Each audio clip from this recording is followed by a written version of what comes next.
Hello and welcome back. It's been a hot minute since I've uploaded anything to my channel.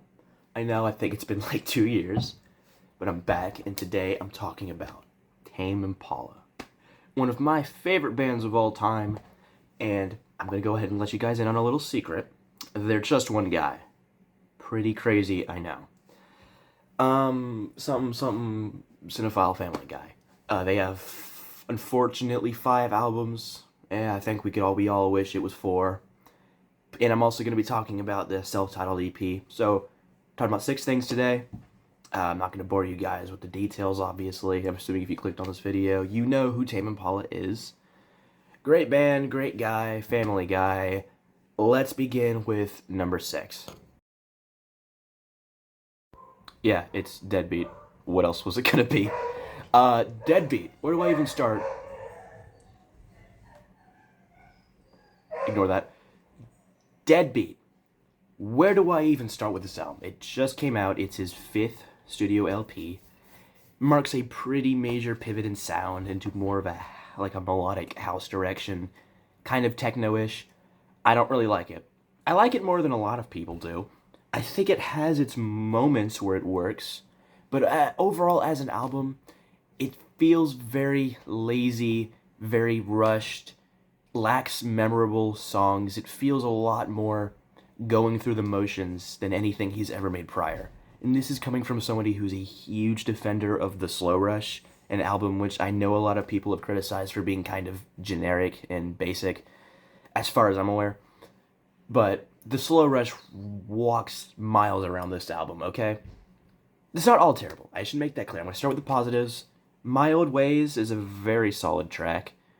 Definitely starts off good. I love the little repeating piano melody throughout the track. No Reply has grown on me. Obviously, there's the Family Guy line, which everybody won't shut up about. But that one also has a decent drum pattern. I can get behind it. Kind of has a bit of like a tropical-esque like fashion to it. Dracula is the next song, and that's definitely the biggest song, but I don't really like it. I think it's really generic and kind of sounds like sort of just a knockoff of like, Is It True or The Less I Know Is Better. The less I know, the better. There we go. What else is there? Sorry, I have to look at the track list. Loser. That song, the first time I heard it, I hated it. I thought it was very basic, but it's definitely grown on me. The chorus, I do think, is pretty memorable. So that song is solid. That song does definitely... It's not bad. But then immediately with Oblivion, you get shot with easily his worst song in my opinion, and everything from there definitely slowly simmers into just kind of generic house, non-copyright sounds dribble, and it just sounds really lazy and just there's just not that much to it. Though I will say, I can respect the move to completely switch up your sound like that. It doesn't feel completely ingenuine. It actually feels like him experimenting, you know?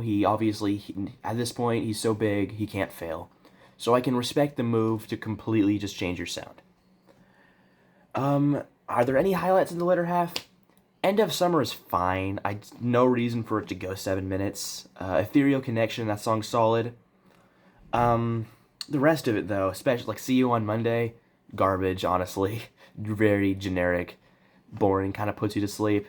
I don't know, it's not a terrible album. I kind of like the lo-fi production to it, and some of the beats, you start to groove a little bit with them, but I don't know, it's just nothing super memorable. If you're gonna listen to house music, I'd rather listen to an artist who actually make house music, like Daft Punk, or even like Justice, who Tame Impala made the song with last year, the 2 songs, Neverender and One Night All Night. Much better than anything on this album. So yeah, if you just want to listen to house, go listen to that. And so yeah, overall, it's fine. I don't hate it, but it definitely lacks what the previous releases definitely had. It's also the only album of his I don't have on vinyl, and I'm not gonna get it on vinyl because I don't care. Here is the track ranking. Okay, nice. I'd give it a 6 out of 10. Moving on to number 5. Okay, next in line, I have the debut EP, the self-titled debut EP from 2008. I'm gonna keep this brief because I don't have too much to say about this one. It's fine. It's pretty good. I mean, for what it is, it's definitely very reminiscent of the whole 1967 Summer of Love sound. Very much a pastiche of that. Solid, garagey, psychedelic rock. I would say kind of King Gizzard-esque, a little bit. Um, the best song on it is pretty easily, like, probably Skeleton Tiger, and then Half Full Glass of Wine, though, and honestly, the rest of the songs don't really do that much for me. It's pretty basic, and obviously, he would go on to do much bigger and better things, but it's still not bad. It's an enjoyable listen, just for a brief little EP.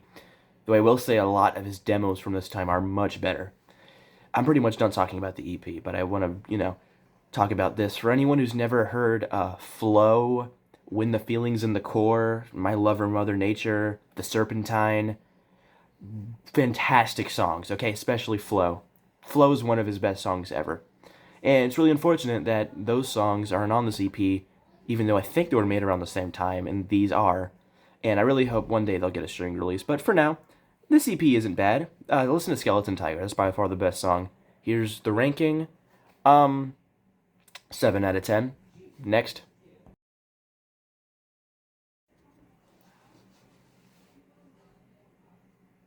Currents, if you couldn't tell, is the next one on our list. I got my little vinyl here, as you can see it.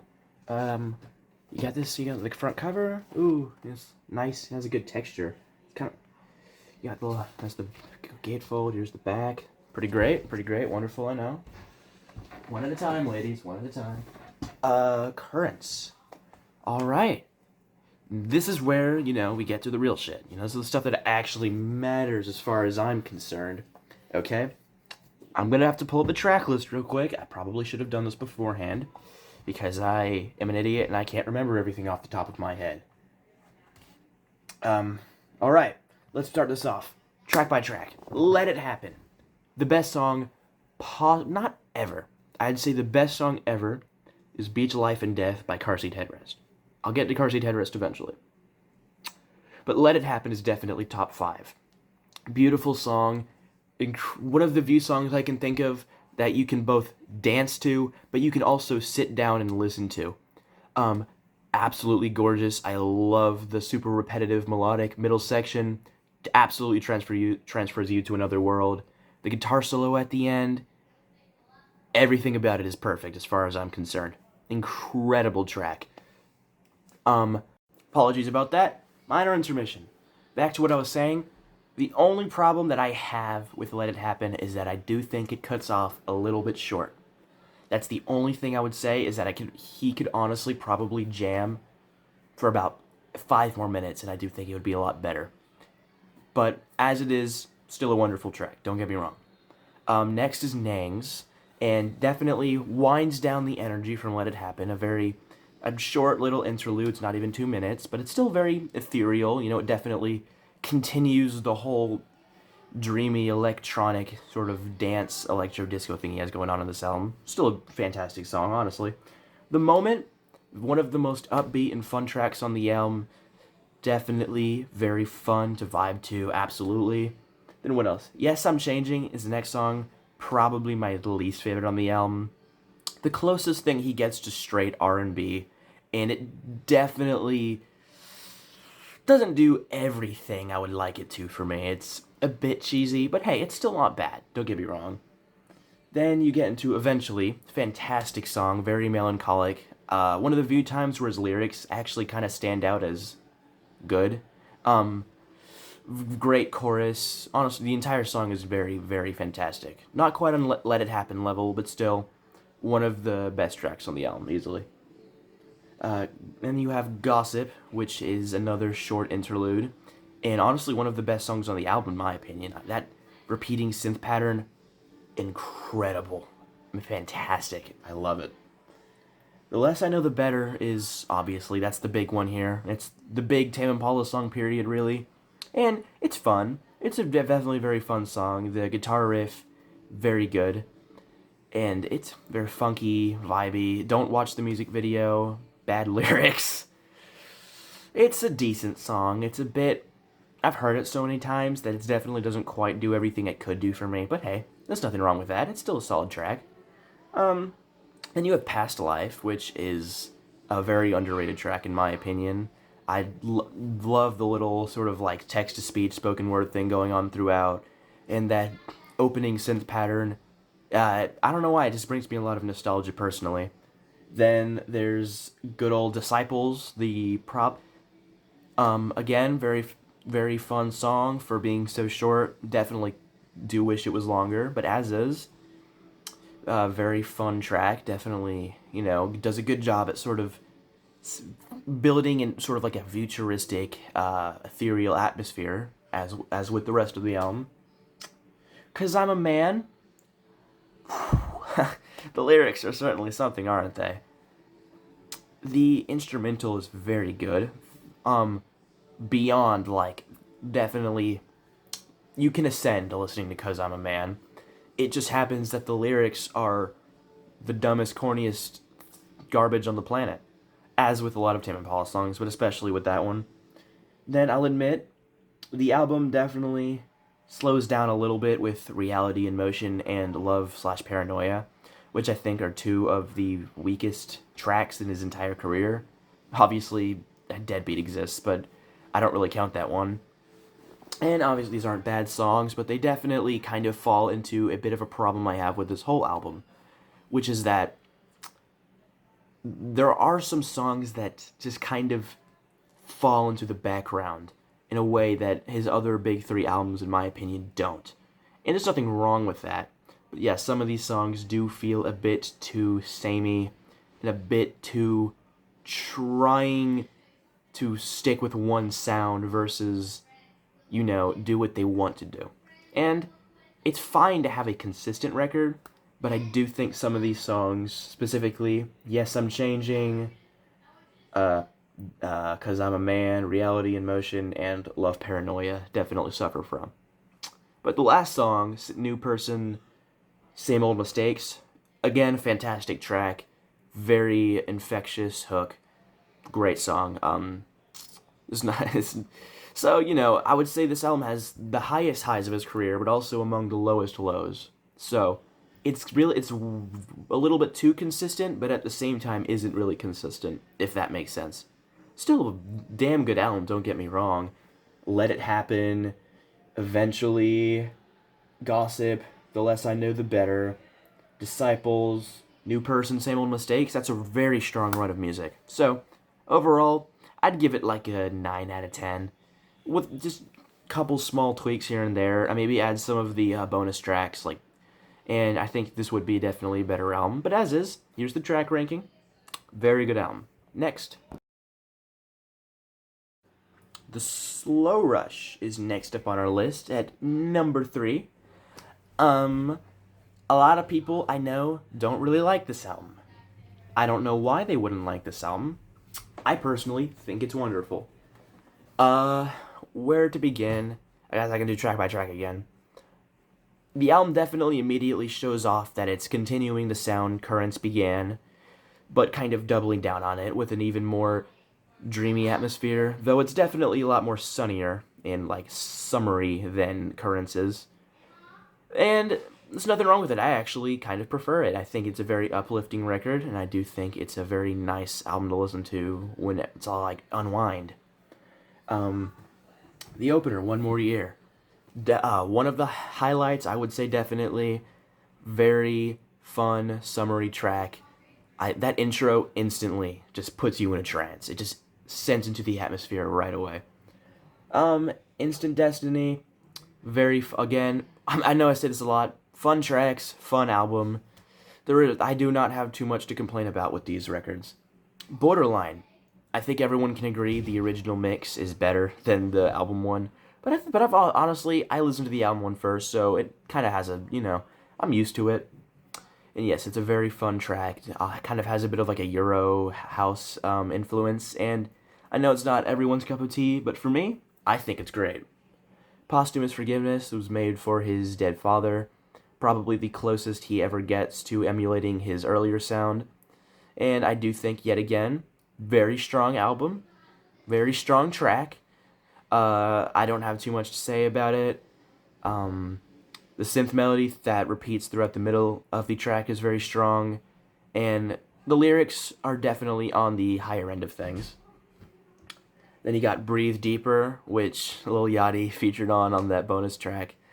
Breathe Deeper, again, very fun, very enjoyable, very danceable, ethereal track. And I will say, considering the song lengths, he does a very good job at not just repeating the same ideas over and over again like he did with Deadbeat a lot of the time. A lot of the song lengths do feel very earned. Then there's Tomorrow's Dust, which has a fantastic chorus. I love it. It's very melancholic. It definitely gives off a feeling of the passing of time and nostalgia that I can really appreciate. Then there's On Track, which is definitely the worst song on the album. Falls into similar problems to Yes, I'm Changing, where it's just kind of slow and just kind of this just sort of morose, muddly, optimistic, kind of just happy-go-lucky, I don't know.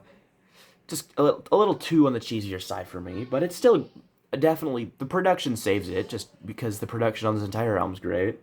Then you get the best song on the album, Lost in Yesterday, definitely the biggest hit from the album, besides Borderline, and it's a very fun dance track, very strong music video, very great lyrics, definitely embody the whole theme of this album with the passing of time, and that chorus is unreal. I mean, if you don't bop your head at that chorus, there's something wrong with you. Then you got Is It True, another very fun funk track, great chorus. That synth absolutely melts your brain, just goes straight through it. Then It Might Be Time, one of the more cheesy tracks on the album, definitely, but I don't know, it works for me. I think the chorus, yet again, it's very grandiose, it's very epic, it does a lot for me personally. Then there's, unfortunately, I think with the last two tracks, the album begins to fade a little bit. Glimmer is an interlude. It's very repetitive. There's not too much to say about it. It's fun. It's a vibe. Then there's One More Hour, which is kind of just a repeat of One More Year, which is a great song, so I still like One More Hour, but it definitely struggles to hold on its own. Though, again, overall, as an album, much more consistent than Currents. A lot of the songs, they have a same overarching sound and theme, but some of them are heavier, some of them are lighter, and I think it does a lot better job at having differentiation between the tracks that Currents did not have. So, that is overall why I do think the Slow Rush is superior, and I don't really understand the criticism this album gets for being kind of basic and cheesy, because in my opinion, I think it has beautiful production, and given the acclaim an artist like Magdalena Bay gets, there's no reason why I think this album should have such negative reception.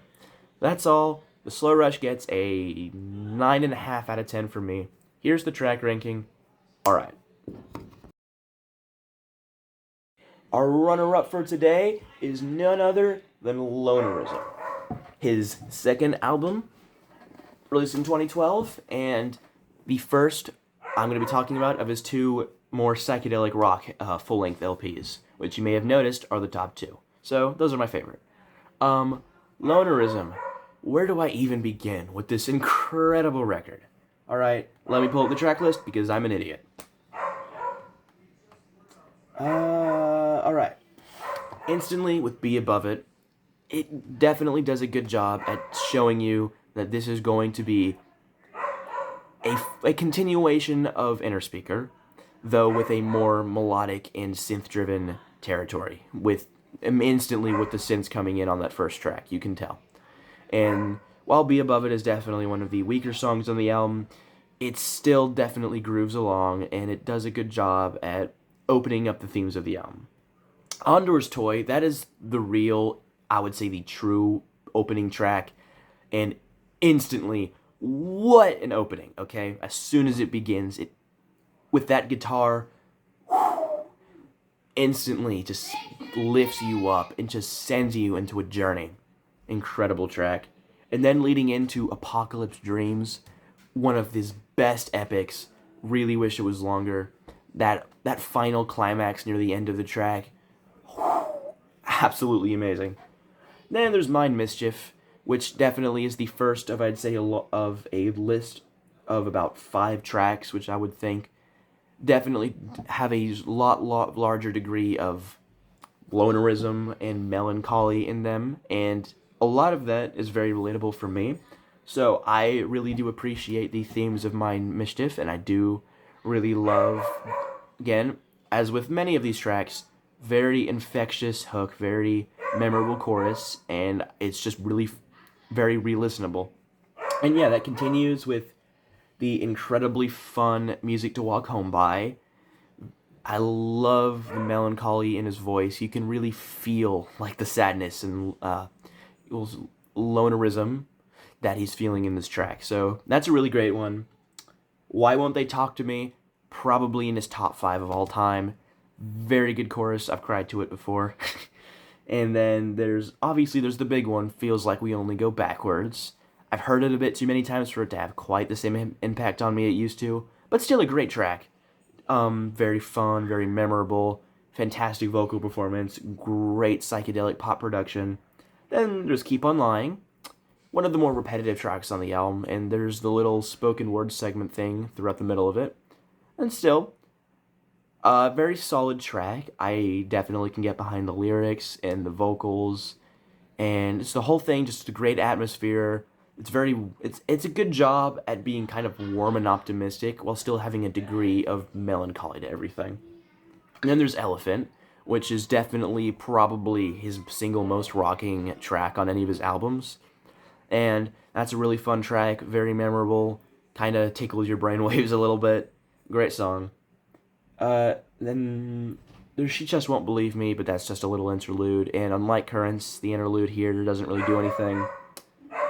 Nothing that has happened so far has been anything we could control is probably the worst song on this album, and unfortunately is kind of what brings it below the number 1 spot for me, because it has no reason to be 6 minutes, in my opinion, because I just don't really think it's that good of a track.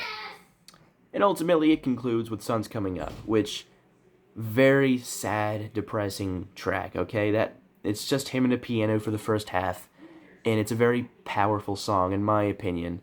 And then that second half where he just pulls out the guitar and just starts going ham, straight out of 1967. Very well done. So yeah, overall, a very consistent, strong album. Much better lyrics than his later stuff. I think it has a very, very strong production that definitely captures the mood he was going for. And I just think it's a very incredible and well done record. And again, it's very impressive that it was just one guy. I do recommend, if you like this album, checking out Led Zeppelin, Beverly Laurel, the 2 outtakes he released for the 10th anniversary, Retina Show, fantastic song, and then Sidetrack Soundtrack. So yeah, overall, I'd give this album a 10 out of 10. I think it's great. The only criticism I would have is the penultimate track isn't that great. It's still like an 8 out of 10. It's everything on the song is really strong. I'm nitpicking for problems. So yeah, that is Lonerism. Here's the track ranking, and time for number 1. That's right, maybe a bit of a hot take incoming, but I think Inner Speaker is his best. And best is an understatement. Inner Speaker is my favorite album of all time. Well, tied for favorite album of all time with 2 others, Piper at the Gates of Dawn by Pink Floyd, and Twin Fantasy Face to Face by Car Seat Headrest. But still, 20 out of 10 is an understatement. This album, perfect. Consistent. Every song is fantastic. What a mind-bending record, okay? It just sends you into this alternate plane. Man, the production! The vocals! Even the lyrics are good. Rare for him. On his earlier stuff, his lyrics really aren't that bad.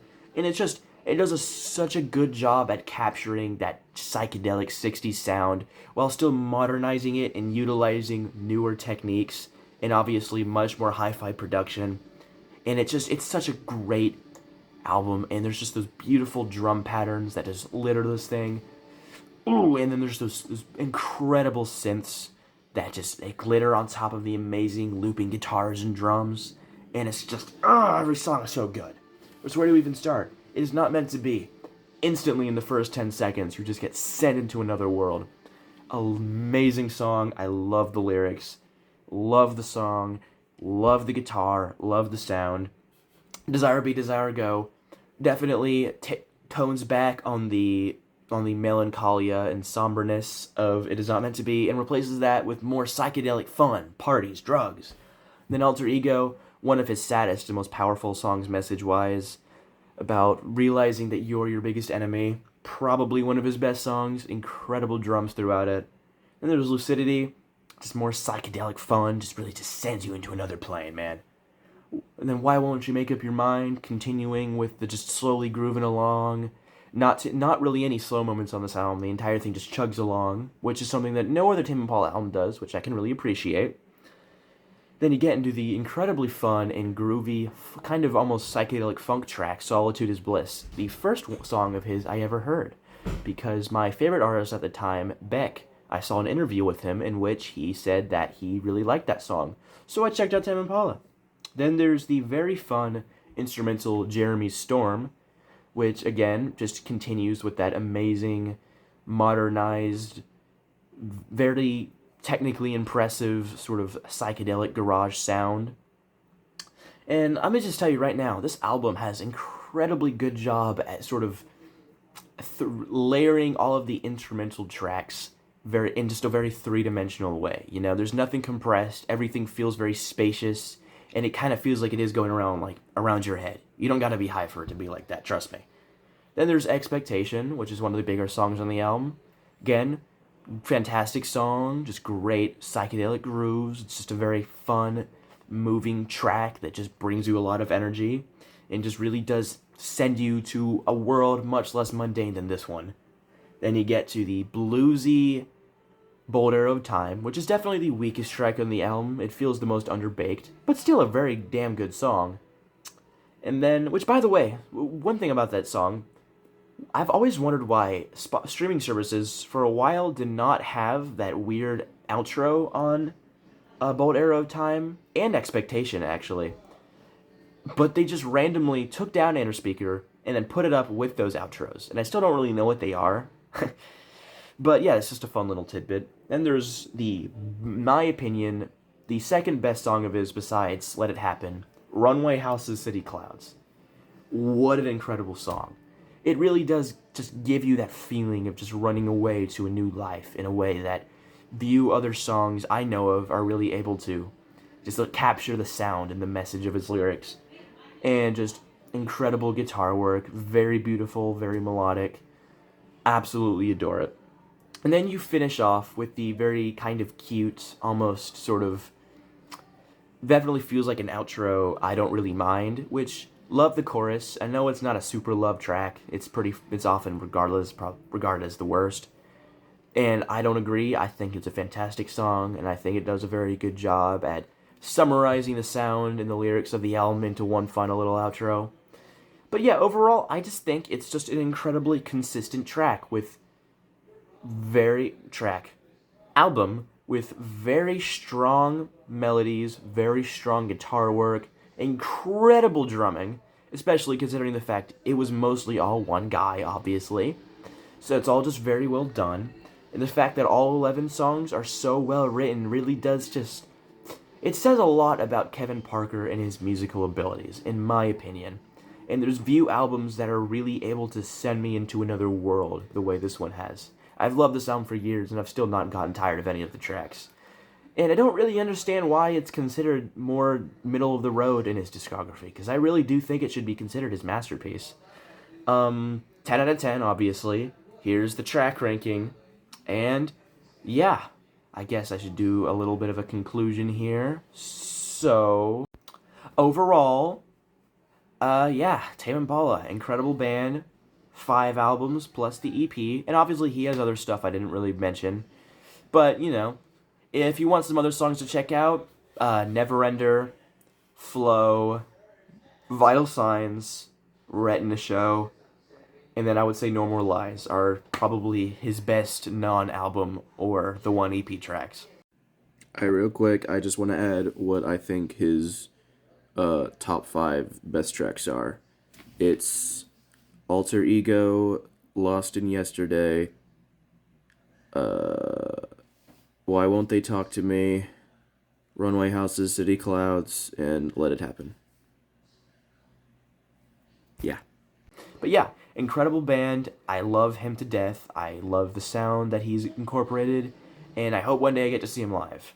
And hopefully it won't all be Deadbeat tracks. So that's all for now. I promise I'll upload more soon. I'm going to be doing a remake of the Beck ranking, and I'm going to be doing Nirvana next. So stay tuned for those, and have a nice day.